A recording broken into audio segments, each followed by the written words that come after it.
संतप्त मानस शांत हूँ, जिनके गुणों के गान में बेवर्धमान महान जिन विचरे हमारे ध्यान में।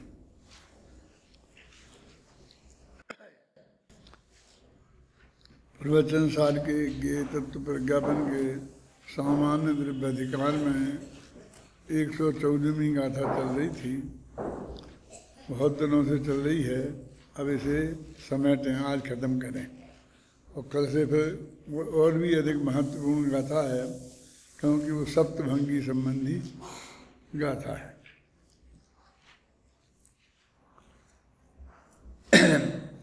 इनमें से पर्यार्थक नई को की चक्षु को एकांततः माने पूर्णतः सर्वतः पूरी तरह अच्छी तरह बंद करके जब मात्र खुली हुई दिव्यार्थिक चक्षु के द्वारा देखा जाता है, तब नारकपना, त्रिंचपना, मनुष्यपना, देवपना और सिद्धपना रूप पर्याय विशेषों में व्यवस्थित एक जीव सामान्य को देखने वाले और विशेषों को नहीं देखने जानने वाले जीवों को यह सब द्रव्य ही है ऐसा भाषित होता है। 4 लाइन 5 लाइन का वाक्य है, लेकिन मतलब सिर्फ इतना ही है कि पर्यार्थक नए की चक्षु को बंद करके देखो और द्रव्यार्थक नए की चक्षु को खुली रखकर देखो। वो बंद पूरी तरह से होना चाहिए, थोड़ा बहुत उससे दिखता रहे ऐसा नहीं होना चाहिए। तो प्रत्येक पर्याय माने मनुष्य, देव, नार की इनमें एक आत्मा ही दिखाई देगा। इतना है। ये बात कही है कि यदि अब उसमें ये है कि नहीं है, अब जो भी चर्चा होगी क्या है और क्या नहीं है उस आत्मा में, वो सिर्फ गौण करने के नहीं है माने गौण करना और है माने मुख्य करना, इस अर्थ में है। वास्तव में निषेध के अर्थ में नहीं है। ऐसा हुआ बीच बीच में कि जब उसे गौण करने के लिए इतना जोर दिया कि पूरी तरह बंद करो, ये करो, ये करो, तो कहा तो था चक्षु को बंद करने के लिए। पर्यार्थक को, पर्याय को देखने वाली चक्षु को सर्वथा बंद करो। उसने उसकी विषयभूत वस्तु की ही सत्ता से इनकार करने लगे कि वो है ही नहीं, कि नहीं हम इतने कहते हैं लोक में नहीं है, लेकिन आत्मा में नहीं है, कहते ना, कहते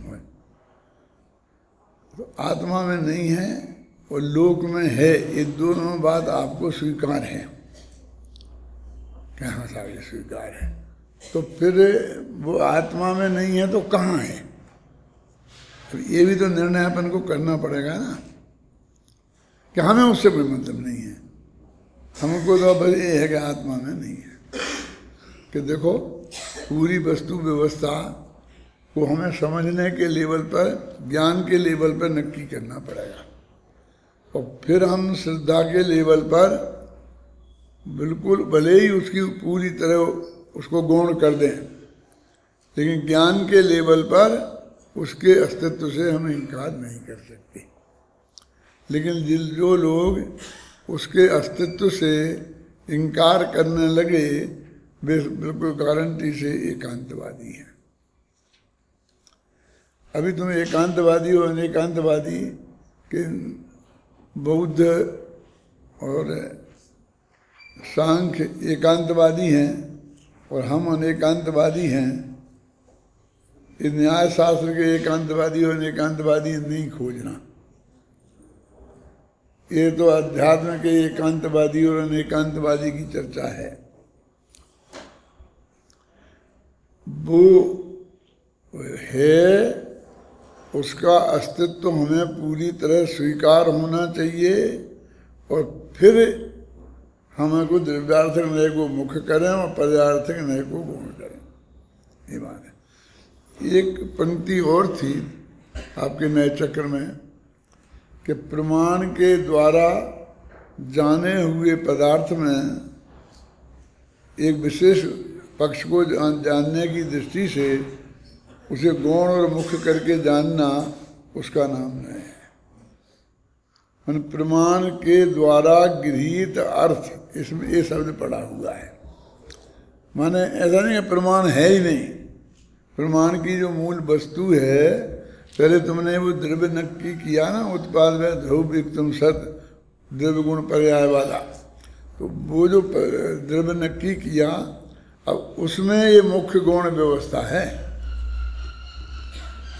पहले वो जो ये है, ऐसी एक वस्तु है द्रव्य गुण पर्याय में, जो 93वीं गाथा में पहले ही कह दिया, अत्थो खलु दब्यमयो दब्बानी गुण पैज्ञ भंगानी पज्जय, और क्या है, तेहम पुण्य पज्जाया पज्जय मूढ़ा ही पर समया।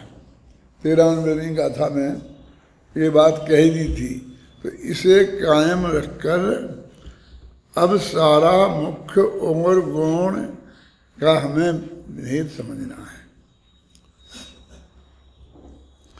शायद नए चक्र में शतरंज का उदाहरण देकर के ये बात स्पष्ट की है कि शतरंज के दो खिलाड़ी हैं,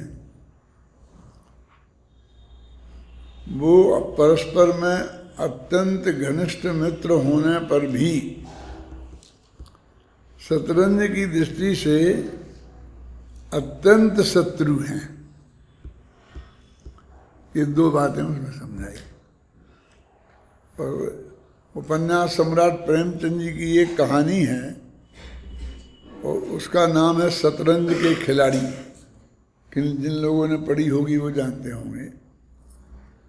और उसमें सिर्फ यही बात बताई है कि दो राजा हैं मुसलमान, मतलब बादशाह है, कौन है, दो बादशाह थे, और वे आपस में शतरंज खेलते हैं। रोजाना 4-4, 6-6 घंटे वे शतरंज में बैठे रहते हैं, खाना भी भूल जाते हैं। दोनों की पत्नियां बहुत बुलाती हैं तो हाँ हाँ कहते रहते हैं और नहीं पहुंचते हैं। और उसमें तो यहाँ तक लिखा कि वो दोनों की पत्नियां इस बात की सख्त विरोधी हैं, क्योंकि जब ये शतरंज में मस्त हो जाते हैं तो सारी दुनिया भूल जाते हैं। तो ये बताया कि कोई भी पत्नी अपने घर में शतरंज की बाजी नहीं जमने देती थी। यहाँ मत खेलो, खेलते रहे शतरंज की, वो उठाकर फेंक देती थी, गोटियाँ गायब कर देती थी। माने विद्रोह के लेवल तक वो करते थे। और दूसरे के यहाँ भी यही हालत थी। दोनों के घर आसपास थे, बहुत बड़े घर थे, कोई कमी नहीं थी, नौकर चाकर थे, लेकिन वो पत्नियाँ के इसमें ही मग्न हो जाएंगे, तो वे अपने घर में नहीं खेलने देते थे। तो वे दोनों मिलके तीसरी जगह जाते थे कहीं, और वहाँ खेलते थे। और उसमें जो अंतिम दृश्य है वो ये है कि वे दोनों नवाब थे, तो उन पर अंग्रेजों ने चढ़ाई कर दी, किले को के अंदर घुस आए, किला के दरवाज़ा तोड़ दिया, और समाचार लाने वाले लाए कि भाई आ गए, हाँ ठीक है अभी, और चाल चलते हो। तो उसमें इतने मगन थे कि जब तक आकर उन लोगों ने उन्हें वहीं गिरफ्तार नहीं कर लिया तब तक वे चाल चलते रहे, और गिरफ्तार भी कर लिया तो वे कहने लगे जरा रुक जाए, एक चाल चल रहे थे। उस प्रेमचंद उपन्यास सम्राट ने जिस खूबी से उस दृश्य को प्रस्तुत किया है वो अपने आप में एक अद्भुत बात है। सिर्फ बताना ये कि ऐसे जो खिलाड़ी होते हैं व्यसनी होते हैं, इसलिए ये इनको निंदनीय मानते, अच्छा नहीं मानते। आजकल तो खेलों को बहुत प्रोत्साहन दे रहे हैं, और शतरंज को यूनिवर्सिटी में भी विश्व चैंपियन और फलाने चैंपियन ये बनते हैं। लेकिन उस वक्त इसमें इतनी गृहता, इतनी एक राज्य चला जाए, वे जान से मार डालें, तो भी उन्हें शतरंज की वजह से उसे फुर्सत नहीं दी। तो वे इतने घनिष्ठ मित्र थे कि एक दूसरे को कोई ऐसा हाथ लगा के देखे तो वो दूसरा अपनी जान की बाजी लगा करके उसे बचाएगा। उसके विरुद्ध एक शब्द कह के बोले, पत्नी कहे ना उनसे लड़े कि तुम यहाँ आ जाते हो रोजाना इसलिए सारा खेल बिगड़ता है, कल से मेरे यहाँ नहीं आना, तो पत्नी से लड़े, तलाक देने तक की धमकी दे कि तूने कल से यदि उससे ऐसा कुछ कहा तो मैं तुझे तलाक दे दूंगा। मैंने इतनी गहरी दोस्ती, समझ में ना। और शतरंज में इतने शत्रु कि भाई ये हमारा इतना दोस्त है तो इसके बादशाह में को क्या हो रहा है, सह लग रही है, मात हो रही है, तो मैं एक दफे तो कम से कम उसके प्यादे को तो नहीं मारूं, कम से कम, क्यों ऊंट घोड़े तो नहीं मारूं। मेरे कहने का अर्थ है कि नहीं, उसे तो हर कीमत पर यदि वो बेईमानी करे कि नहीं खेलना, खत्म करो, नहीं बैठ पहले। यानी वो शतरंज में जितने पक्के खिलाड़ी शत्रु और जीवन में उतना ही बड़े मित्र। अब तुमको गौण करने में उतना ही बड़े शत्रु और उनके अस्तित्व स्वीकार करने ही कोई मारे तो उसके पीछे भी जान की बाजी लगा दे। ऐसी दृष्टि चाहिए, समझे ना। 114वीं गाथा में दिव्यार्थिक नर के बारे में जो अपन ने 5 पंक्तियां पढ़ी उनके बारे में मैं आपको बताओ कि गौण करना और मुख्य करने का जो स्वरूप है वो हमें आना चाहिए, है ना। अब जब द्रव्यार्थिक चक्षु को एकांतता, पूर्णता, सर्वता, पूरी तरह, अच्छी तरह, देखो संस्कृत में भी देखना तो बिल्कुल दोनों के लिए एक से ही शब्द पड़े हैं। कल मैंने परसों का कई दफे कहा कि अमृतचंद की एक स्टाइल है बिल्कुल नक्की हू बहू, उसी तरीके से उस बात को दोहराना। बंद करके मात्र खुली हुई पर्यार्थिक चक्षु के द्वारा देखा जाता है, तब जीव द्रव्य व्यवस्थित नारकपना, त्रिंचपना, मनुष्यपना और देवपना और सिद्धपना पर्याय विशेषों को देखने वाले और सामान्य को न देखने वालों को वह जीव द्रव्य अन्य अन्य ही भाषित होता है। अन्य अन्य माने मनुष्य, देव, नारकी। माने जब हम उसे पर्यार्थिक दृष्टि से देखते हैं तो ये मनुष्य ही है। क्या आप सोच लो एक दफे, ये मनुष्य ही है, त्रिंच नहीं है, ये देव नहीं है कि मैं कह रहा हूं ना, समझ गया ना। माने जब उससे पर्यार्थिक नैकी चक्षु को मुख्य करेगा तो वो ही पर्याय मुख्य होगी, अन्य पर्याय भी गौण होगी और उसमें जो द्रव्यत्व है छिपा हुआ वो भी गौण होगा। क्यों होगा, कैसे होगा? ऐसे होगा कि हम जब देव, मनुष्य ये पर्यायों को अलग अलग माने तब तो हम कहेंगे ये मनुष्य वही देव है, लेकिन वो तो अकेले मनुष्य पर्याय तक ही सीमित है। क्या? तो वो जो देवत्व के लिए अनेक पर्यायों में अनुश्रुति से रचित प्रवाह चाहिए, वो नहीं बनता। समझ में क्या समझ में? वो प्रवाह चाहिए ना। मैं मनुष्य हूं, नरक से आया है तो अपने को नारकी नहीं है, तरंत से आया तो अपने को ऐसा नहीं कि मैं आया हूं और मैं गधे की पर्याय से मनुष्य हुआ हूं, मुझे जाति स्मरण भी हो गया है और मुझे पता चल गया है कि मैं गधे की पर्याय से आया हूं। दिक्कत तो यही है कि ऐसे लोगों को भी जाति स्मरण तो होता ही होगा ना। ऐसी कोई जाति स्मरण बड़ी चीज नहीं है। क्यों नहीं है बड़ी चीज? कि मति ज्ञानावरण कर्म के क्षेत्र सब की एक विशेषता है। और जरा ऐसा समझें कि मैं अभी 80 वर्ष का हूँ तो कम से कम 70-72 वर्ष तक की बातें मुझे बहुत अच्छी तरह से याद हैं। इतने वर्ष पुरानी बातें मुझे याद हो सकती हैं, और मैं मर के 2 वर्ष 3 वर्ष 4 वर्ष का हुआ तो 4 वर्ष पुरानी बात याद नहीं रह सकती। मैं 600 की मर्यादा तो वो ही है ना। अब वो जो बदल जाता है ना सदे, तो उसे वो नहीं जचती, वो उसे आश्चर्य लगने लगता है। क्या आश्चर्य हो गया, हमें तो 72 वर्ष की बात याद है, और यदि 5 वर्ष की पहले की याद हो गई, कई ज़्यादातर बच्चों को होता है ना जाते समय, वे बताते हैं मैं यहाँ था, ये मेरी माँ थी, ये मेरे बाप थे, ये मेरी पत्नी थी, ये मेरे बच्चे थे, ऐसा बताता है, करता है। तो उसमें आश्चर्य क्या है, क्यों अभी वो घटना घटे हुए 4 साल भी नहीं हुए, है ना। तो वो याद आना कहाँ कठिन है, इतना क्षयोपम ज्ञान होना, इसमें कहाँ दिक्कत है। अब लेकिन कोई अच्छी पर्याय से आया हो, एक्चुअल में उसे जाति स्मरण हो और उसे पता चले, तो वो सबको कहता फिरता है कि मैं ऐसा था, मैं राजा था, मैं ये था, मैं ऐसा था, ऐसा था, ऐसा था, ऐसा, समझिए ना।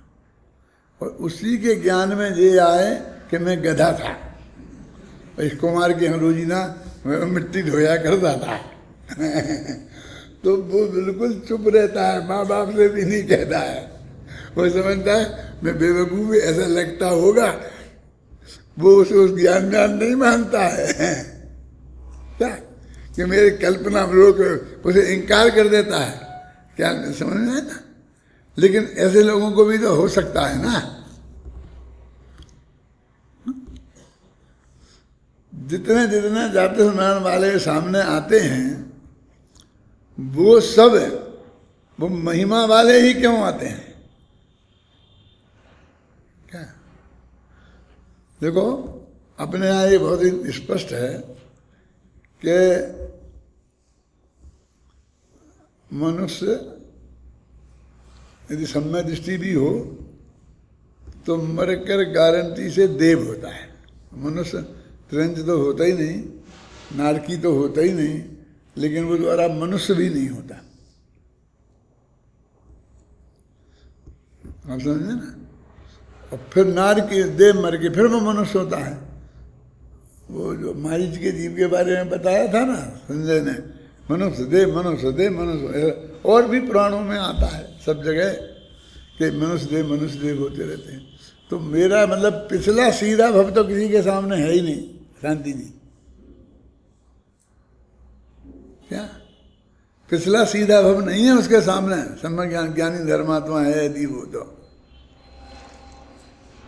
और मैंने इसमें त्रिकरण में इसमें लिखा है, ये राजुल माने महाकाव्य में, कि वो राजुल कहती है मैं दीक्षा लूँगी, दीक्षा लूँगी। दीक्षा कैसे लेगी कि नवीनाथ ने ले ली ना, उनने किसी से नहीं पूछी थी, मैं क्यों पूछूं, आप मुझे क्यों रोकते हैं कि भाई सम्य दृष्टि थे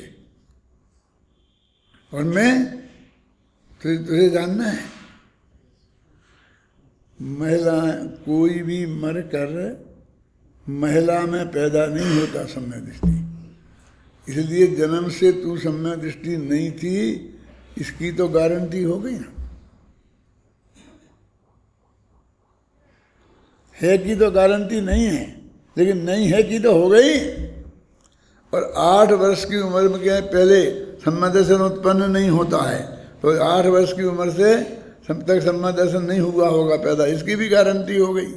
अब तू जितने भी वर्ष की है, अब शादी तो हो रही ना अभी, तो अभी अपने ऐसा एवरेज मानो हिसाब से कभी 60-70 वर्ष का आदमी होता है, तो लड़की की 20 वर्ष की उम्र में शादी हो रही होगी। तो कितने दिन, ये 10-12 वर्ष की तो काल है, तो इसमें तुझे याद तो होगा ना, कैसे समझ ऐसे ही हो गया होगा तुझे सोते सोते में।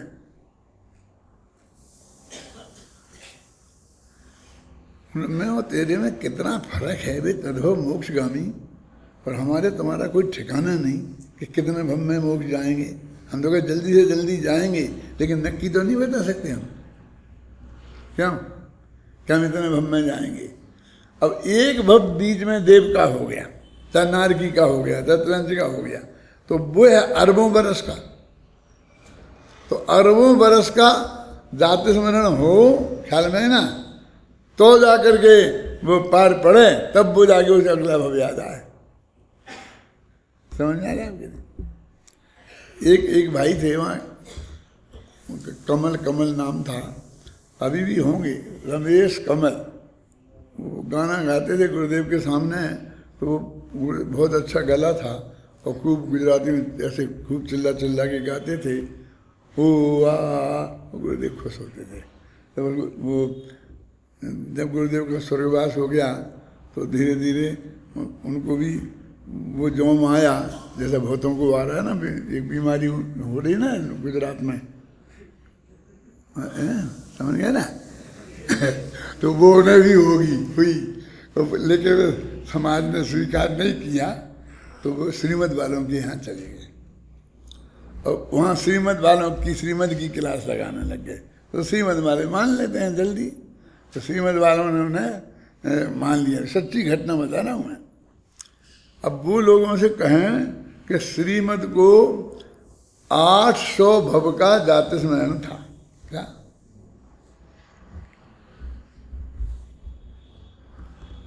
दादा ये घटना है, ये सब देवलाली में हुआ, सही घटना है।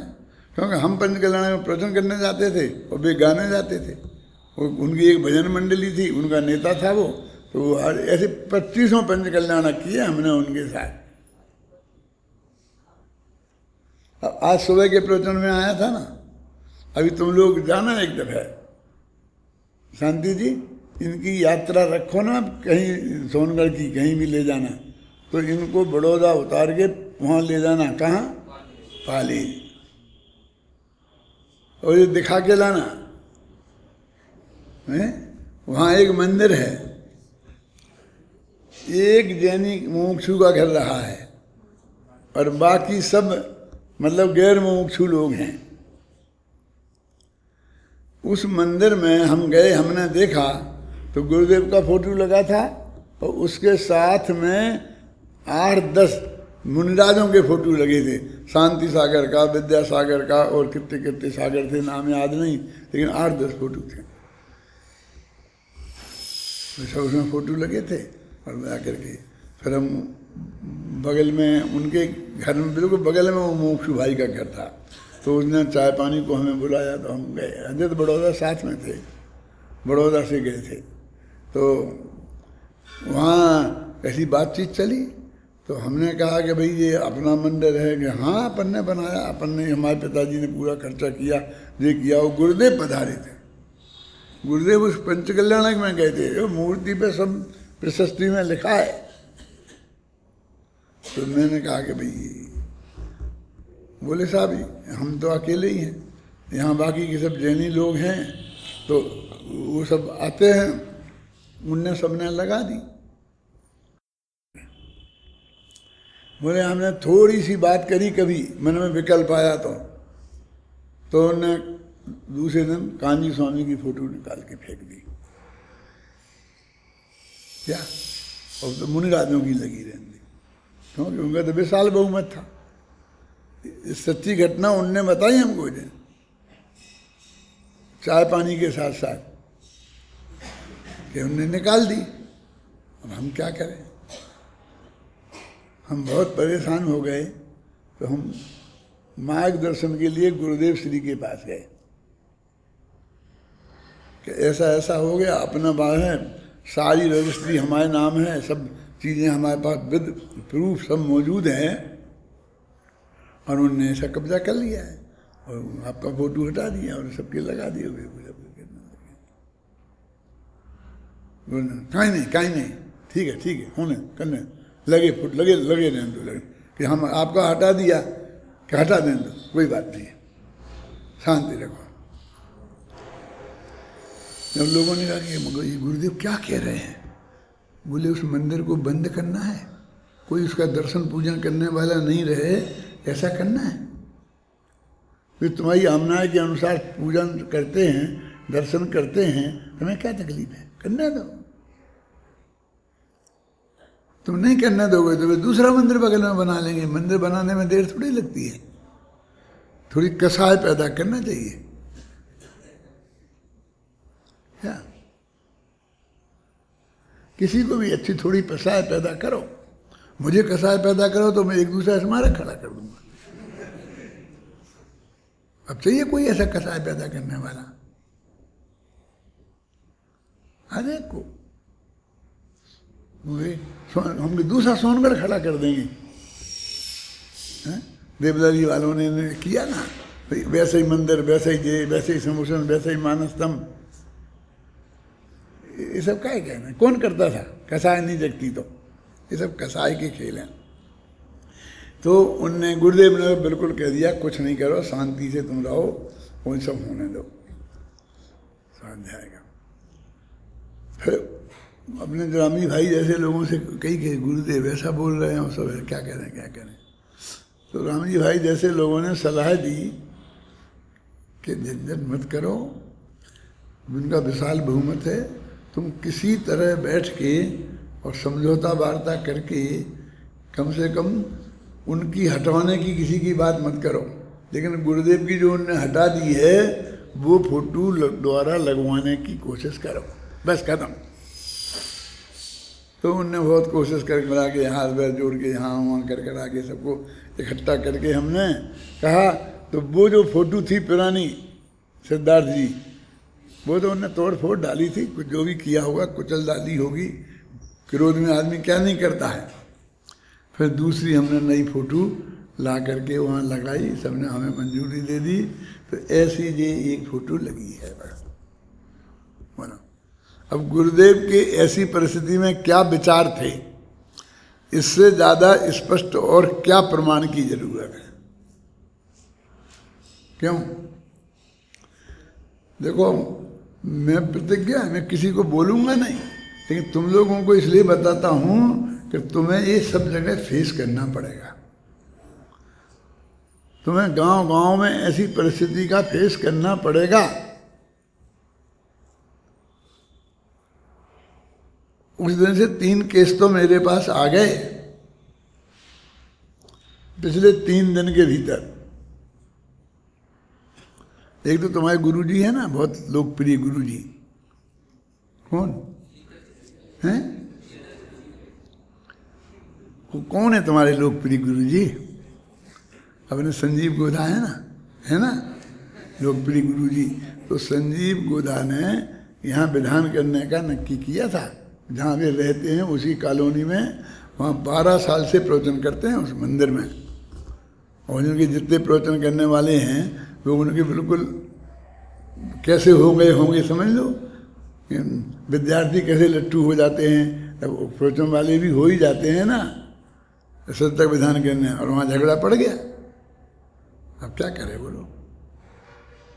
हमारे पास आए, क्या करें? वो आए, मंदिर बजे आए, वो आए।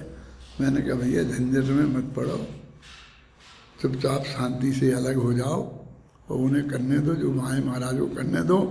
जब महाराज चले जाएं और समाज फिर कहेगी तुमसे से फिर प्रवचन करना, नहीं प्रवचन और बंद हो जाएगा। फिर दिल्ली वाले विमल जी नाम बता रहा हूँ कि साहब हमारे यहाँ एक तो महाराज आए थे, रात भर रुक के चले गए, अब क्या करें, अब दूसरे आ गए, वो हमें जमे हैं। कौन? आत्मार्थी ट्रस्ट है और लोग हमें परेशान कर रहे। कौन लोग परेशान कर रहे तुम्हें? जो नाम बताया मैं नहीं बता सकता, समझ लो आप, कल्पना नहीं कर सकते आप, बस खत्म। ये दो दिन के पीछे के 2 केस हैं, ऐसे गांव-गांव में होंगे ऐसे केस, देखना, और तुमको भोगना पड़ेंगे। हम तो यहाँ वज्र के किले में बैठे हैं, हमारे बाप का क्या बिगड़ने वाला है? पर 80 वर्ष के हो गए तो कह देंगे बंद कर दिया, समाज से निकाल दिया। तो हम कहें हमारी तो तबीयत खराब है इसलिए हम जा ही नहीं पाते हैं कि बोलना बंद कर दिया, कि बोला ही नहीं जाता है। हमारे का क्या है?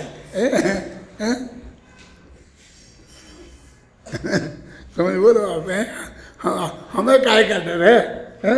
लेकिन ये सब हम तुम लोगों के लिए कहते हैं और बताते हैं कि कुछ वक्त कैसे तुमको भी तो बताना पड़ेगा। ऐसा किस्सा है हम तुम्हें सुना रहे गुरुदेव का, ऐसा तुम्हें कभी गुरुदेव का कभी हमारा सुनाना पड़ेगा, कभी सुनाना पड़ेगा कि ऐसी परिस्थिति में इनने क्या किया था। तो अपनी भी बात क्या चल रही है द्रव्यार्थ करने की। अभी तो मुख्य गुण की बात मुख्य है। बस हम जैसा वास्तव में एक समय को भी, शांति जी, हम पर्यायार्थक नय को आज तक गौण नहीं कर पाए, एक समय को भी किया होता तो समय दर्शन हो गया होता। क्योंकि द्रव्यार्थक नय मुख्य हो जाता और वो द्रव्य के दर्शन होते, और जब उसके दर्शन होते तो उसमें अपनापन हो ही जाता। इतना सा तो मोक्ष मार्ग है कि तुम जब काय को सिखा रहे अध्यात्म, क्या जी मुख्य मुख्य गुण करना। अरे इसका यही है मोक्ष मार्ग। क्या नाम है तेरा चक्केश, क्या नाम है, निलय, ये समझ ले, इसी का नाम है मोक्ष मार्ग। एक क्षण को आत्मा का दर्शन, उसका नाम सम्यक दर्शन, और अंतर मुहूर्त तक लगातार आत्मा का दर्शन, उसमें केवल ज्ञान होता है। और वो अंतर मुहूर्त तो बात है कहने की, जो अंतर मुहूर्त आत्मा में रहता है फिर वो अनंत काल तक रहता है, तो उसे अनंत काल भी कह सकते हैं हम। फिर वो बाहर आता नहीं है, उसका उपयोग ख्याल में है ना, और उसमें सारा लोकालोक झलक जाता है। तो दुनिया जानने में आज उसमें कहाँ विरोध है, लेकिन ये वो वास्तव में ध्यान की बात है। हम उसे गौण करेंगे, इसको मुख्य करके उसमें हम उसे जानेंगे तो हमें वो पूरा अच्छी तरह स्पष्ट दिखाई देगा। और फिर कहते पर्यार्थक नय को मुख्य करो। क्यों करो पर्यार्थक नय को? कि पर्यार्थक नय को मुख्य नहीं करेंगे तो पर्याय समझ में नहीं आएगी असलियत में। अब कहता है हम नहीं करें पर्यार्थ, क्या बोलते हैं ना, बोलो कि पर्यार्थक नय को कभी मुख्य करना ही नहीं, हमेशा द्रव्यार्थक को ही मुख्य करना। अब और एक समय को द्रव्यार्थक को मुख्य किया ही नहीं और पर्यार्थक ही मुख्य हो रहा है। कैसी विचित्र स्थिति है।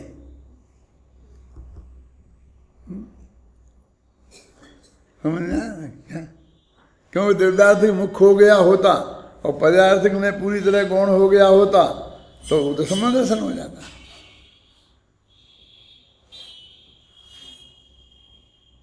निरंतर जिसमें पड़े हैं वो एक समय को भी नहीं करना, ऐसी कहता है।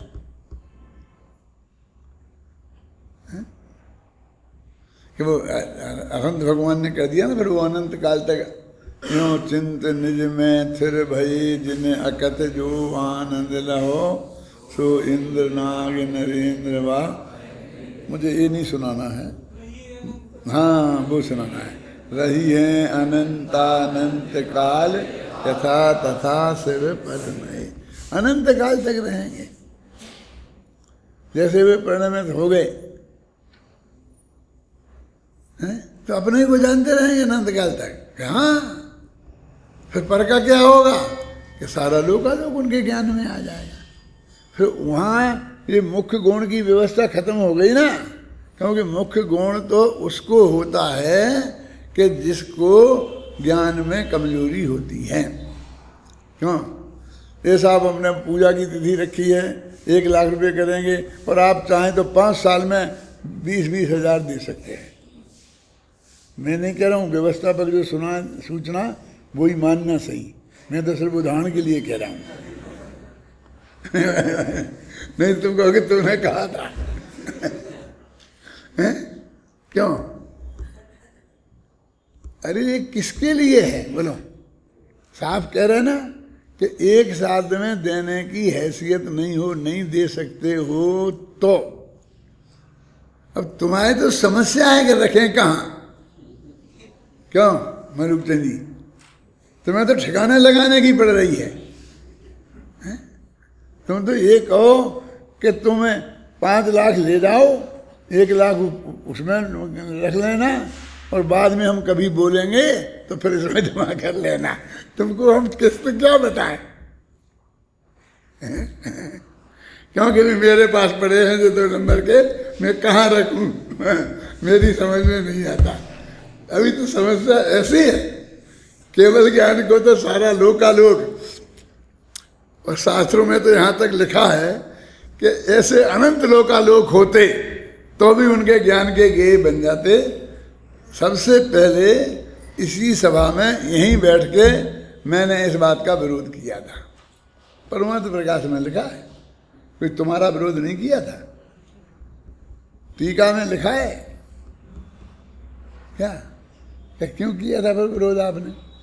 कि इसका अर्थ ये हुआ कि अनंत लोक होते तो उन्हें जान लेता केवल ज्ञान, माने केवल ज्ञान ज्ञान की पूर्ण विकसित पर्याय नहीं है। क्यों? कि ज्ञेय की कमी की वजह से उसका जानना रुक गया, तो पूरा ज्ञान का विकास नहीं हो पाया ना, वो भी ज्ञेय की कमी से। तो ऐसे असत कल्पना करने से क्या फायदा कि अनंत लोक होते, वस्तु स्थिति तो ये है कि हैं ही नहीं। ये परम सत्य तो ये है कि वो इतना ही है और जितना है उनने जाना है, बस झगड़ा खत्म। और होता तो और जान लेता, और होता। और उदाहरण दिया उनने, अब उनने दिया है कि एक पेड़ पर एक बेल चढ़ी तो वो कितनी ऊंची गई कि जितना ऊंचा पेड़ था। मान लो पेड़ 50 फुट ऊंचा है तो 50 फुट तक जाएगी। अब ये कहते पेड़ यदि 55 फुट का होता तो वो बेल 55 फुट तक चली जाती, लेकिन वो रुक गई 50 फुट पे, क्योंकि पेड़ नहीं था। ऐसा उदाहरण दिया।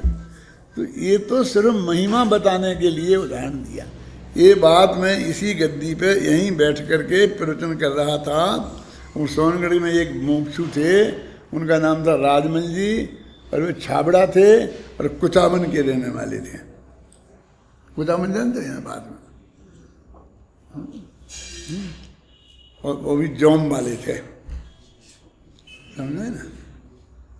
मानसवाद का बहुत जौम था कि मैं बहुत कच्चा मुँह सच्चा मुमुक्षु हूँ, मैंने सारा धंधा पानी छोड़ करके और तो बहुत अधिक काल इसमें देता हूँ, और ऐसा करता हूँ, ऐसा करता हूँ।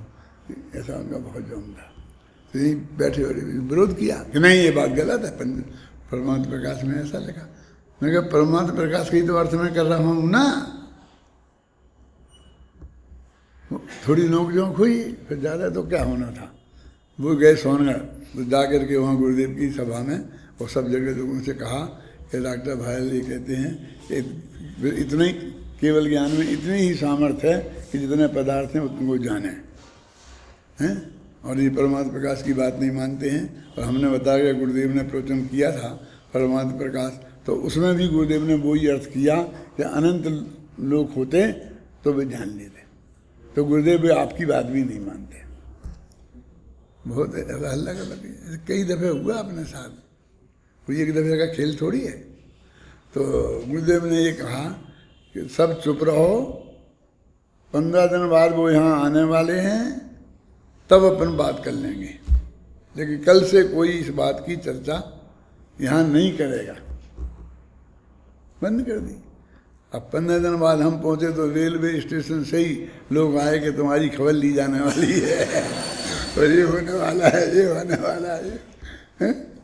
उनके ठीक है भाई, यानी हमारा सचमुच गुरुदेव का बहुत अनंत वात्सल्य हमें प्राप्त था, हमें भरोसा भी था, और वे लोग भी समझते थे। और ऐसे लोग चाहते थे कि थोड़ा वो कम हो जाए। ऐसे बहुत लोग सोनगढ़ में थे जो ये चाहते थे कि इसमें थोड़ी बहुत कमी हो जाए। तो हम गुरुदेव ने मुझे भैया क्या बात थी, तो हमने वही सब तर्क युक्ति से सब बस समझाया। उन्होंने कहा ठीक है, प्रवचन में कह दिया, डॉक्टर साहब ठीक कहते हैं ना, वस्तु से तो यही है। बस 1 मिनट में खत्म। ऐसा 25वां दफे हुआ कि जब गुरुदेव श्री के अदालत में बात पहुंची और उनके कमेंट से मामला अपने पक्ष में फैसले में गया। क्या अब वो क्या थी, वो चीज़ें हमारे वो तत्व ज्ञान की उस धारा से जुड़ गई। जैसे मान लो जब भी ये आएगी ना केवल ज्ञान में कितनी शक्ति है, तो अनंत को जानने की है, अनंत होती, तब उस वक्त वो घटना हमें याद आ जाएगी और हमको कहे बिना चैन नहीं पड़ेगी। वो कहते क्यों सुनाते हो? एक एक के साथ ये सब घटनाएं जुड़ी हैं। अभी मैं सुनाता हूँ जो बीच बीच में, शांति जी उसके साक्षी हैं, क्योंकि दूसरे बैच के हैं ना, तो उसी टाइम तो आते थे वो यहाँ, उसी टाइम होता था क्या। माने अभी ये सब अभय कुमार जी, शांति जी, ये सब हैं। जतीश भाई वगैरह भी थे, लेकिन जतीश भाई का कुछ समझ में नहीं आता क्या है, तो उनका क्या कहें कि उन्हें क्या याद है क्या नहीं है, समझ में ना। तो ये लोग सब थे। ये जो पर्यार्थिक नय को गौण करना सीखना, एक समय को भी हमने गौण कर लिया प्रैक्टिकल, तो सम्मा दर्शन हो जाएगा। लेकिन उसको जानना पड़ेगा, वो जाने बिना गौण नहीं होगा। कि हमने आलू छोड़ दिया, क्या हम तो सब छोड़ देते, आलू के, जमीकंद के, वो शकरकंद भी छोड़ दिया हमने। क्या होता है शकरकंद? क्या हम नहीं जानते क्या होता है? कि देखा है तुमने? कि हमने नहीं देखा, आपने कह दिया, हमने छोड़ दिया। अब शकरकंद आएगा तो खाओगे, और कहोगे शकरकंद छोड़े, खाते खाते भी कहोगे हमने शकरकंद को छोड़ दिया, क्योंकि तो शकरकंद को जानते ही नहीं हो। नहीं जानते हो तो कैसे छोड़ोगे, बोलो आप। तो तुमको वो पर्याय को गौण करना है, वो जानकर गौण होती है, बिना जाने गौण नहीं होती। नहीं, वो नहीं जानना अज्ञान है, और जानकर उपयोग में नहीं आना ये गौण करना है। परमात्मा समझ आए क्या अंतर है दोनों में? पूछो तुम लोगों से। अब तो सब विद्यार्थियों के सामने इज्जत का सवाल है नहीं पूछूंगा, घबराओ मत, लेकिन उपयोग तुम इस पे ध्यान दो, ये कहना चाहता हूं मैं। समझ में आई कि नहीं? कि भाई तुम उसको कि हमने क्या छोड़ा, तो तुम्हें उसको पता तो होना चाहिए। अब वो बीमारी कहाँ तक गई मालूम? कि पर्याय को गौण करना, फिर पूरी तरह गौण करना, फिर पर्यार्थ नाम का नए ही हमको कभी आँख खोलना ही नहीं है ना। हीरे वाले कहेंगे हम इस आँख को हम फोड़ते नहीं हैं, लेकिन कभी खोलेंगे ही नहीं, तो क्या होगा? नहीं, खोलना पड़ेगी, खोलने के लिए है वो आँख, समझे ना। वो आँख बंद रखने के लिए नहीं है। और फिर बाद में अनुभव के काल को छोड़कर और दूसरे काल को छोड़कर 24 घंटा दोनों आंखें खुली रखनी पड़ेंगी। दिव्यार्थिक नय की चक्षु भी और पर्यार्थिक नय की चक्षु भी, है ना। एक रखना, यही बात बताइए तीसरे वाक्य में। कौन सा है वो तीसरा? नहीं, अभी इसमें एक वो घास, पत्ते, काठ की अग्नि का उदाहरण दिया है, जिस पे अपन ने चर्चा नहीं की है ना। मिला क्या लिखा देखो, क्योंकि जिस प्रकार कंडे, घास, पत्ते और काष्ठ की अग्नि कंडे, घास, पत्ते और काष्ठमय है, इसलिए इनसे अनन्य है, पृथक नहीं। देखो 4 अग्नि हैं, कौन कौन सी? एक कंडा की अग्नि, एक घास की अग्नि, एक पत्ते की अग्नि और एक लकड़ी की अग्नि। अग्नि तो एक ही है, लेकिन ईंधन 4 हैं। तो किस ईंधन को जला रही है वो अग्नि, उसकी बात है।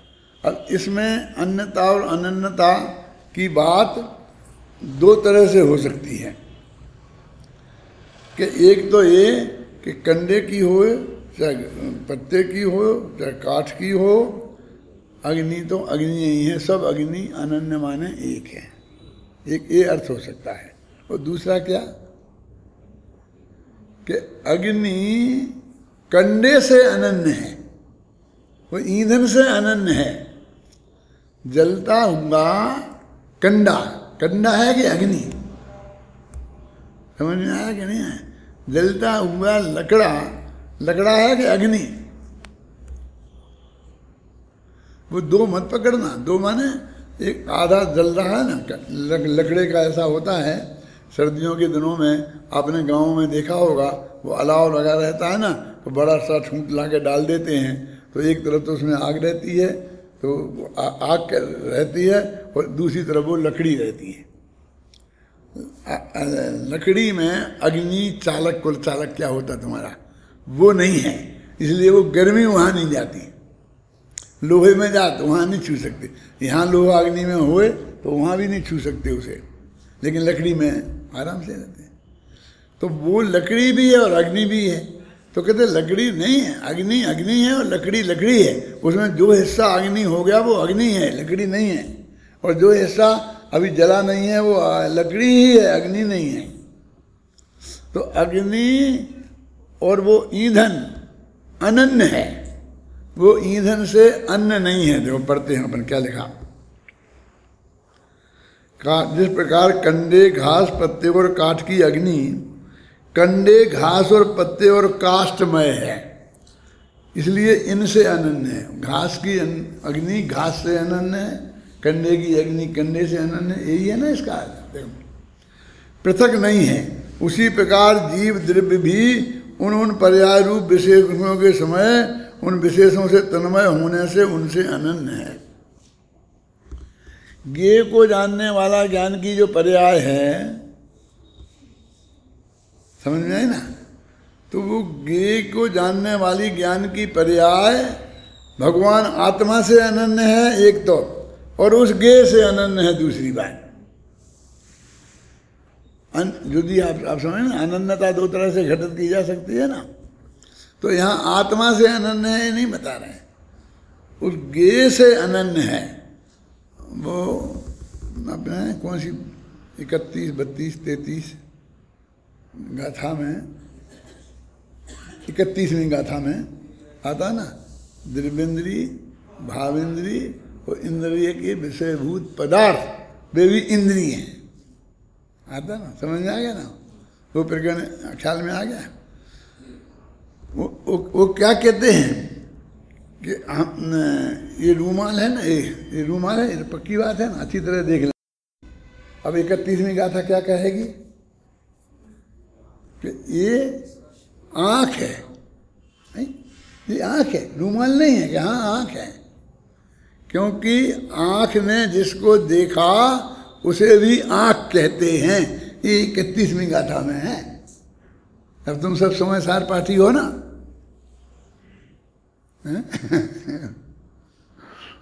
उसके क्या अर्थ हुआ कि वो ज्ञेय सारा लोकालोक केवल ज्ञान की ज्ञान पर्याय का ज्ञेय है, तो लोकालोक ज्ञानमय हो गया, समझ गए ना।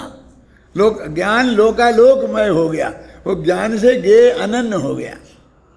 यानी मतलब ज्ञेय को नहीं जानता, वो कहते हैं ना पर को नहीं जानता, शांति जी। अब ये ऐसी कानूनी दाव पेच हैं जो अदालत में बड़े बड़े वकील करोड़ों रुपये देकर करते हैं, और उनको वो समझते तो हैं नहीं, और ठोक रहे कहते हो क्लियर लिखा दो, क्लियर लिखा दो, क्लियर लिखा। वो पर को नहीं जानता, अपनी ज्ञान पर्याय को जानता है, पर को नहीं जानता है, अपनी ज्ञान पर्याय को जानता है। क्या इतने मोटे तर्क इनकी समझ में नहीं आते कि यदि नहीं जानता ना, तो 5 द्रव्य हैं, सब अपने को ही जानते हैं, तो दूसरे जो अजीब द्रव्य हैं वे तो जानते ही नहीं हैं, तो उन्हें किसने जाना।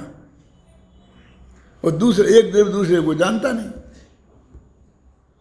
तो वे 5 द्रव्य तो बिना ही जाने रह जाते हैं। अब शास्त्र में लिखे हैं कि 6 द्रव्य होते हैं, तो ये बात जानकर लिखी कि बिना जाने लिखी? आप सोच, जानकर लिखी कि नहीं लिखी? तो जानने में आते कि नहीं आते हैं? तो वो कहते हैं कि ज्ञान पर्याय को जाने, भाई साहब वो ज्ञान पर्याय को जानते हैं, उसमें जो ज्ञेय जाना गया उसको ज्ञान जानता है, ऐसा कथन भी जिनवाणी में आता है। इसलिए मैं कहता हूँ वो ज्ञान ज्ञेयाकार है कि ज्ञानाकार है, तो मैं समझाता हूँ ना, ज्ञेयाकार भी है और ज्ञानाकार भी है। कि वो समझते ज्ञान ज्ञेयाकार अलग होता है और ज्ञानाकार अलग होता है, लेकिन एक ही चीज के दो नाम हैं। अब अच्छे अच्छों की समझ में नहीं आता है। देखो दर्पण में एक मोर दिखाई देता है, एक मोर यहाँ खड़ा है और दर्पण में वो मोर झलक रहा है। अब जो दर्पण वाला मोर है वो मोर है कि दर्पण है? हमें क्लियर तो मोर दिख रहा है, तुम्हें दर्पण नहीं दिख रहा। तो इतनी सी कह रहे कि तुमने मोर नहीं देखा, दर्पण देखा है, क्योंकि मोर तो यहां है ही नहीं। आप समझे ना? और उसी को कहते हैं दर्पण देखा, उसी को कहते हैं मोर देखा। दोनों का एक अर्थ है, बस दो अपेक्षाएं हैं। हमारी ज्ञान पर्याय में जो ज्ञेय जानने में आया तो कहते कि आत्मा वो ज्ञेय को नहीं जानता, अपने ज्ञान पर्याय को जानता है। तो अपने को जानना हो गया और पर को नहीं जानना हो गया, ये अपेक्षा ऐसी हो गई। और उसको पर को जानता, कहाँ जानता है? वो जो जानने में आया कि मोर ऐसा ऐसा होता है, तो वो बात सच्ची है कि झूठी? ऐसे मैंने 5 उंगलियां, वो दर्पण में 5 उंगलियां झलक गई और तुमने वहां से कहा कि ये 5 उंगलियां हैं, तो ये बात सच्ची है कि झूठी? कि नहीं, वो तो दर्पण है, उंगलियां उंगलियां कहाँ हैं, उंगलियां उंगलियां कहाँ हैं? और तुमने तो दर्पण को देखा है, तुमने उंगली को कहाँ देखा है? अरे तुम तो दर्पण की बात करते हो, हमने तो अखबार में देखा हो और फिर भी हम कह दें हैं कि कश्मीर में बहुत बर्फ पड़ी है, तो उस तो भी काम चलता कि नहीं चलता है? और कुछ लोग तो ऐसे होते हैं कि भाई अखबार में पढ़ने के कश्मीर में बर्फ जमी है तो उन्हें जुकाम हो जाता है।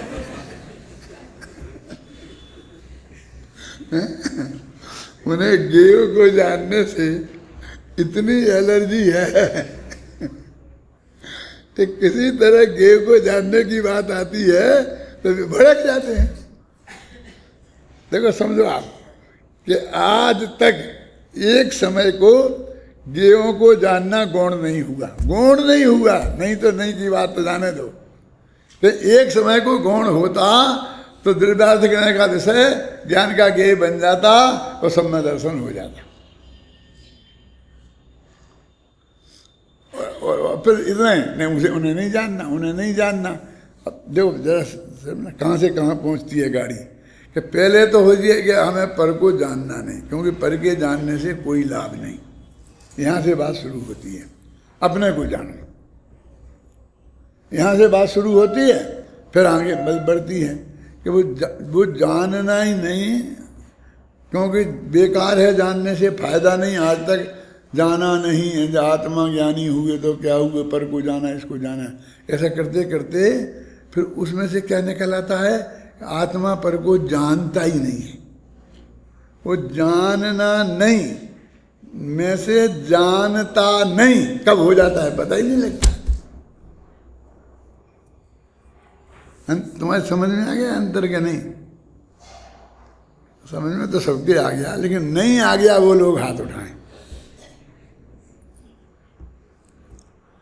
कोई नहीं उठा। अपने को अज्ञानी कौन घोषित करे? मैंने उनने तो ये कहा था कि उधर तुम जाना नहीं, और तुमने अर्थ निकाल लिया कि हम उधर जा सकते नहीं। जा सकते नहीं कि तो हमने आपसे कहा ही नहीं।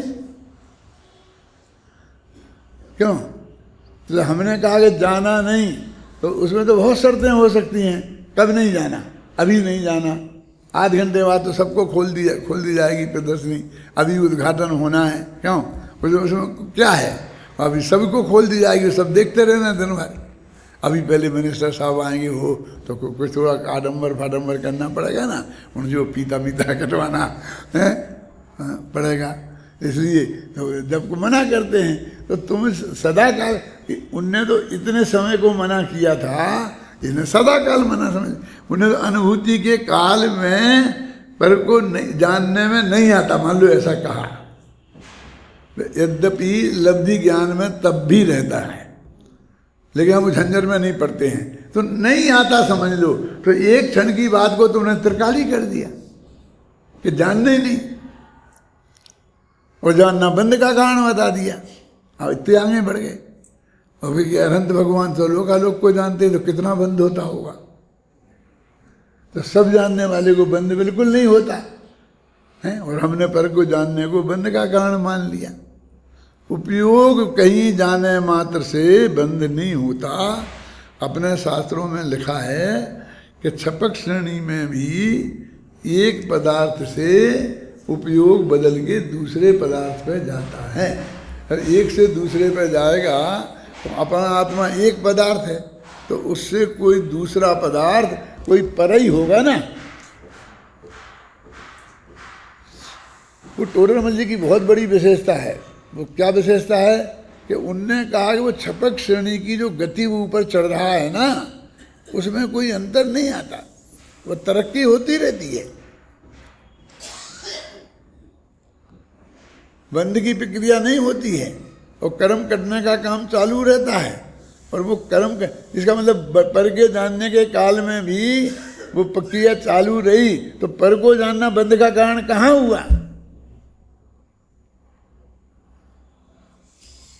फिर वहां कहते हैं कि उसने क्या पर का क्या किया। उसने तो अपना जानने का जो स्वभाव था, स्व और पर दोनों को सुपर प्रकाशक स्वभाव था ना, उसका परिणमन हुआ है अबुद्धिपूर्वक। उसने बुद्धिपूर्वक तो कुछ किया ही नहीं, वहाँ अबुद्धिपूर्वक परिणमन हुआ है। तो उसका यदि हम मुख्य नंबर पर्याय की अपेक्षा कहें तो उस समय की ज्ञान की पर्याय का जो ज्ञेय बनना था वो बन गया, झगड़ा खत्म। हमको उसमें नो ऑब्जेक्शन होना चाहिए। वस्तु का जो स्वरूप है, उसका जो परिणमन है, उसमें जो हमारे दिमाग में जो ऑब्जेक्शन खड़े होते हैं कि नहीं ऐसा नहीं होना चाहिए, ऐसा होना चाहिए, कि होना चाहिए क्या होता है। पर हमारे चित्त को वो वस्तु का स्वरूप स्वीकृत होना चाहिए। नहीं होता तो अच्छा रहता। ये नहीं है वस्तु का स्वरूप। नेमिनाथ ने कहा कि 12 वर्ष बाद द्वारका जल जाएगी, बस एक ही सत्य है। ये अच्छी बात नहीं है, ये बुरी बात है। तुमसे किसने पूछा कि ये अच्छी है कि बुरी? तुमने ये काय को तुमने फैसला सुना रहे? तुम्हें न्यायाधीश किसने बनाया? क्यों? कि अच्छी नहीं, कि सच्ची? हाँ सच्ची होगी, सच्ची तो सच्ची की उपेक्षा कर रहा है, और उसमें अपने राग देश के हिसाब से अच्छी कह रहा है। मैं कहता हूँ कितनी अच्छी बात थी। भगवान की दिव्य ध्वनि में एक ही ऐसी अच्छी बात आई, ध्यान घबराना नहीं, और भी अच्छी बातें थी, लेकिन सबसे अच्छी बात थी। क्यों? कि हजारों मुनि ने दीक्षा ले ली, हजारों ने अनुरुद्ध धारण कर लिए, हजारों सम्मानिष्टि हो गए, तो इससे अच्छी बात और क्या होगी। जगत में जितनी भी दुर्घटनाएं घटती हैं, ऐसी द्वारका जलने जैसी हजारों घटनाएं एक बरस में सारी दुनिया में होती हैं, हजारों। आज इस देश के कोने में यहाँ बाढ़ आ गई, यहाँ पर ये हो गया, यहाँ ये हो गया, उसको जाने दो ना। यहाँ चींटियों का घर है और वहाँ से लाखों चींटियाँ आती जाती हैं, और वहाँ एकदम वर्षा से हम जाकर के एक घड़ा पानी, हमें तो पानी फेंकना है क्योंकि नया ताज़ा भरना है, तो बस उसके मोड़ लगा के और उसके बिल के ऊपर डाल देते हैं, और ये सब मर जाती हैं। तो ये उनकी द्वारका तो खत्म हो गई। उनका पूरा नगर बसा हुआ था अंदर। ऐसी घटनाएं रोजीना चारों तरफ हो रही, लेकिन किसी को एक क्षण पहले पता नहीं चलता। और ऐसा भी हो सकता था कि जब नेमिनाथ नहीं बताते तो वो द्वारका भी ऐसे ही हो जाती घटना, और एक क्षण पहले पता नहीं चलता। समझ आई ना? तो जो होता सो हो जाता, जो मर जाते जल जाते, जो कुछ दुनिया में होता है वो हो जाता। अब उन्होंने 12 वर्ष पहले बता दिया, तो नहीं बताते, कैसा हम नहीं बताते तो कम से कम 12 वर्ष तो मजे से रहते। अब तो इन्हें हमारे 12 वर्ष भी खराब कर दिए। क्या? अरे तुमको 12 वर्ष का मौका मिला, जो दुनिया में कहीं किसी को नहीं मिलता। तुम्हें जो करना हो, धर्म करना हो, मोक्ष में जाना हो तो मौका मिला, नहीं करना हो, व्रत नहीं लेना हो और ऐसी गृहस्थी में और अकेला जिंदा रहना हो तो भी मौका है। अकेले द्वारका में बताई थी ना, अहमदाबाद आ जाते, क्या दिक्कत थी, सूरत आ जाते, इतनी दूर। अरे वे तो मथुरा से गए थे भाई साहब, मथुरा से कितनी दूर है द्वारका? उससे तो सूरत से अहमदाबाद से आधी भी नहीं होगी, राजकोट आ जाते और पास में। क्यों? जली तो द्वारका है, वो समुद्र के भीतर जो थी वो बाहर वाली थोड़ी चली। जान ही बचाने थी तो वो जान बचा के आ जाते, भाग जाते। वो 12 वर्ष में तो अपने घर की एक एक ईंट लाना चाहते तो ले आते, और ऐसा करते कि और लोग जो भागते हुए तो उनकी संपत्ति खरीद के भाभी ले आते, तो अरबपति बन जाते, नहीं होते तो ही, क्योंकि लोग बेचते जल्दी फटाफट, क्या करे? क्यों? लेकिन नहीं सूझी। ऐसे तो होती रहती हैं, रोजीना अखबारों में आता रहे, बम्बई डूब जाएगी, ऐसा हो जाएगा, ऐसा हो जाएगा। आज तक तो डूबी नहीं। बेटा डूब गई होती तो तुम ऐसा कहने को नहीं होते हैं, और जिस दिन डूबेगी डूब जाएगी, फिर उसमें कौन कहेगा? लेकिन पता नहीं चलेगा एक क्षण पहले, फिर हम भाग जाएंगे, फिर ऐसा नहीं चलेगा। लेकिन हम तो फटाफट प्लेन से निकल जाएंगे, लेकिन प्लेन चलेगा ना जब एयरपोर्ट भर जाएगा पानी से। पहले निकल जाओ, उसमें क्या है? अकेले बम्बई नगर है और नगर नहीं है, उनमें कोई धंधा पानी नहीं है, तो वो द्वारका वाले क्यों नहीं चले गए? मुझे तो बहुत ही आश्चर्य होता है कि इतने लोग द्वारका में कैसे रह गए। और मैं एक खतरनाक बात कहता हूँ, समय हो गया है, कि इतने लोग भगवान नेमिनाथ के समूह शरण में उनकी बात सुनकर नहीं मानने वाले थे। क्या कह रहा हूँ, क्या कहा, समझ में आया अध्यात्म? इतने लोग ऐसे थे कि इनके तो मन में जो आई सो कह दी। इन्हें नहीं पता कि द्वारका जलना कहने का क्या अर्थ होता है। हमारा तो सब कुछ साफ हो जाएगा, जैसे भगवान जला रहे हैं। अरे तुम बचा लो, इसके लिए उपयोग नहीं कर सकते हो, उसकी बात तो करते नहीं हो। नहीं ऐसा नहीं हो, ऐसा नहीं, ऐसा नहीं हो सकता। कैसे हो जाएगी? कैसे जल जाएगी? चारों तरफ पानी पानी, यहाँ तो कोई पानी मानी नहीं है आसपास। जयपुर में आग लगे तो पानी कहाँ से लाएंगे? पीने को तो पानी नहीं है, आग बुझाएंगे कहाँ से? वहाँ तो द्वारका चारों तरफ पानी ही पानी थे। कुआं खोदते थे तो 3 हाथ पर पानी निकलता था, क्योंकि ऐसी ऊंची थी थोड़ी जमीन, उस पर तो बस गए थे टापू में, तो उसे खोदेंगे तो पानी तो निकलेगा ना नीचे। इतना तो पानी था, चाहे जितने झीलें, चाहे जितने चारों तरफ, जहाँ से कोई बहुत लंबी चौड़ी तो थी नहीं, जो भी थी तो उसको तो वो पानी से बुझा देंगे, कैसे जल जाएगी? ऐसी सोचने वाले बहुत लोग थे। ये तीर्थंकर परमात्मा हैं, इनकी वाणी में बिल्कुल सत्य बात आती है, इन्हें कोई राग द्वेष नहीं है, इनके ज्ञान में आई तो वाणी में आ गई है। ऐसा स्वरूप जानने वाले भी नहीं थे, पहुंच गए थे देखा देखी। कि हम तो सुना है कि मिथ्या दृष्टि नहीं जाते हैं समुद्रण में। मिथ्या दृष्टि माने वज्र मिथ्या दृष्टि, ये विरोधी मिथ्या दृष्टि, ये झंडा लेने वाले मिथ्या दृष्टि, वो नहीं जाते हैं। क्यों नहीं जाते हैं? क्योंकि तीर्थंकर इतने पुण्यशाली होते हैं कि वहाँ एक जाते नहीं हैं, जाते हैं तो उनकी हिम्मत नहीं होती कि खड़े होके कुछ बोलें। इतने पुण्यहीन होते हैं। और इंद्र जैसा व्यवस्थापक होता है वज्रधारी, कि बेटा कुछ कहा तो समझ लेना, फिर बस खत्म। वो इसलिए है विरोध नहीं होता का मतलब ये है। लेकिन अंदर में नहीं मानना ये विरोध ही तो है कि वस्तु का स्वरूप। इतने को समझने क्यों हुआ, और ज़्यादा को क्यों नहीं हो गया? वो द्वारका जलेगी इससे समझने क्यों हो गया शांति जी? आत्मा नहीं समझाया था आपने, वो आत्मा के समझाने से तो नहीं हुआ। वे आत्मा के समझाने में निमित्त नहीं थे कि आप ही सोचते रहते हो क्या? नहीं सोचेंगे, सोचते रहते हैं। कहाँ कहाँ क्या क्या रिएक्शन हुए, कैसे होना चाहिए थे, क्यों हुए, वो उनको ऐसा क्यों हुआ, तो उनके पांचों संवाय वहाँ से जलकर मरने के ही थे।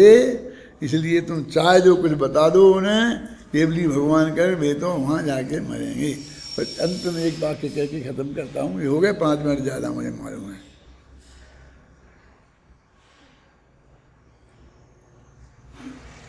श्री कृष्ण को तो वहाँ रहना जरूरी था, क्योंकि राधे ही भग जाता तो फिर प्रजा की रक्षा कौन करता, वहाँ द्वारका को बचाता कौन?